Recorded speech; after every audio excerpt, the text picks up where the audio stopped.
perfect name to survive life with Ceci. If we call him Hercules, said my wife, who then waited until she had my full attention, does this mean you won't tut every time we say his name? Promise. I pressed one hand to my chest. Then, against my better nature, I tickled the puppy with one fingertip. I can live with Hercules. With the sausage dog in our midst, the weekend sailed by. At least it did for me. My wife and children were so besotted with the new arrival that I barely saw them. Then came Monday, and with it the start of the school and working week. Have a good day, my wife said on the way out to do the school run before she headed for the office. I'll be in meetings mostly, but you can always text. What about Hercules? The pup was busy clambering over my slippers. I scooped him up and held him out like she'd forgotten her lunchbox. Feed him around midday, and when the kids come back from school, she said, as if that was all there was to it. And then she kissed us both. You're so lucky working from home. It wasn't the first time I had found myself providing daycare for pets awaiting the return of their owners. We'd had our fair share of goldfish, gerbils, and rabbits. Once, Emma had even gone so far as to adopt a pair of not-so-mini pigs. Butch and Roxy, names that had been overruled by her as my suggestions for children, had arrived in a cat basket. Several years later, having grown to weigh in at 25 stone each, they left in a horse box for life turning the fields on an organic sheep farm.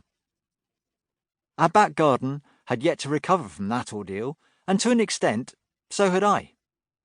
As much as Emma assured me that I'd barely noticed the addition of a little sausage dog during working hours, this one was peering up at me as if awaiting a rundown of the entertainment options on offer. I sighed to myself and hoped that Hercules would quickly find his feet. On guard. As it turned out, it was Ceci who stepped up to help me out. After her initial disbelief that this elongated scrap could even be classified as the same species as her, she took him under her wing. She became very close to Hercules, in fact, in the same way that a lioness might adopt an orphan monkey. I did wonder whether having such a formidable maternal figure instilled more confidence in the little dachshund than he might have developed on his own terms.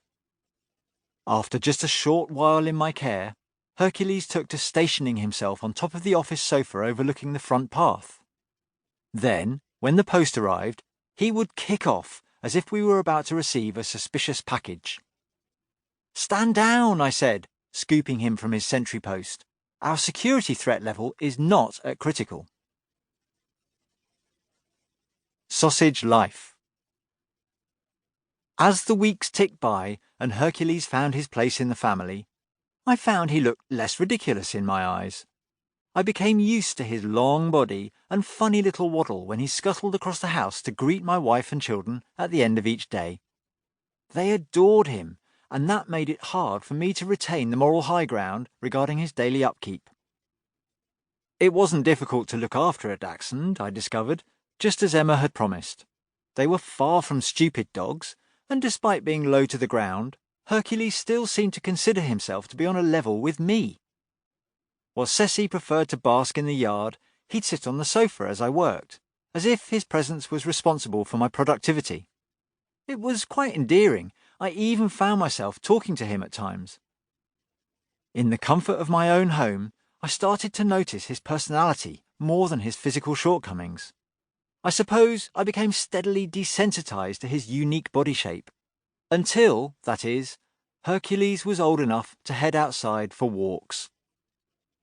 Given the fact that they were at opposite ends of the canine spectrum, there was no way that I could exercise him with Ceci at the same time.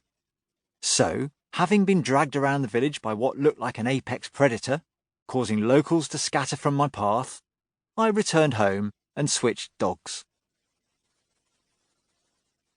The walking challenge. The experience was a little bit like jumping from the driving seat of one car and into another.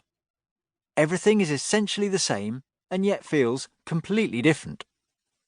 Leaving the house with Hercules, I sensed no